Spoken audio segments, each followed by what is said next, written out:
anti-HCR au Burundi, Monsieur l'assistant du ministre, Mesdames, Messieurs, les représentants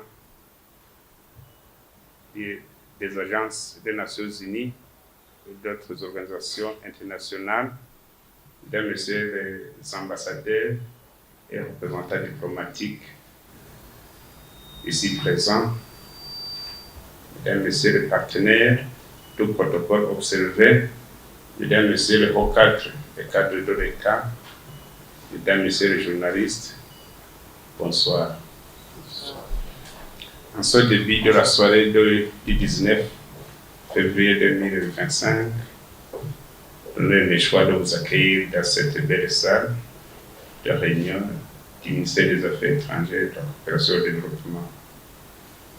Nous réunissons ici pour débattre de l'accueil de nos frères congolais qui fuient leur terre natale.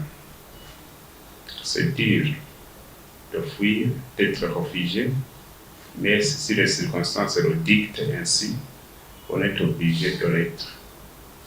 Mais avant tout, permettez-moi de vous remercier, Mesdames et Messieurs, de tout ce que vous avez fait pour l'intérêt de nos frères congolais et pour aussi l'intérêt des Burundais, parce que s'ils sont en détresse,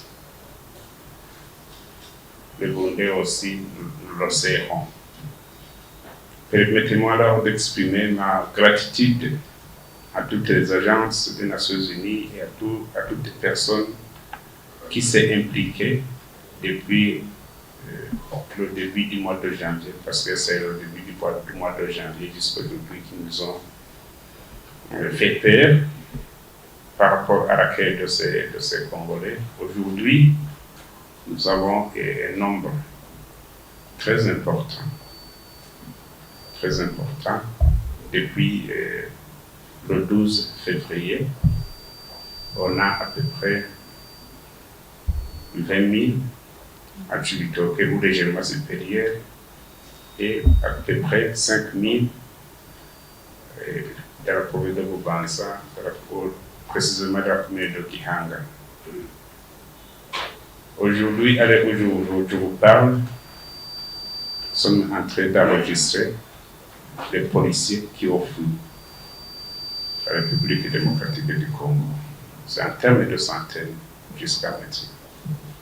Donc vous comprenez que la situation peut se détériorer davantage comme là aujourd'hui. Alors, aujourd'hui, je pense qu'on va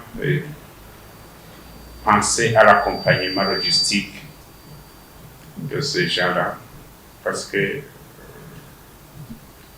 au niveau du gouvernement, on a fait tout nos mieux, mais on n'a pas réussi à les accueillir dans la dignité comme il se doit.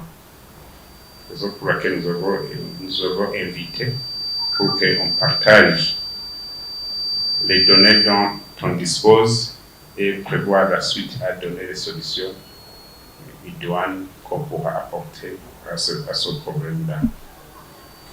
Voilà, je n'ai pas beaucoup à dire, mais je vous annonce que déjà, à la fin de cette séance, j'ai un communiqué à lire par rapport à la demande de la réunion d'avant-hier.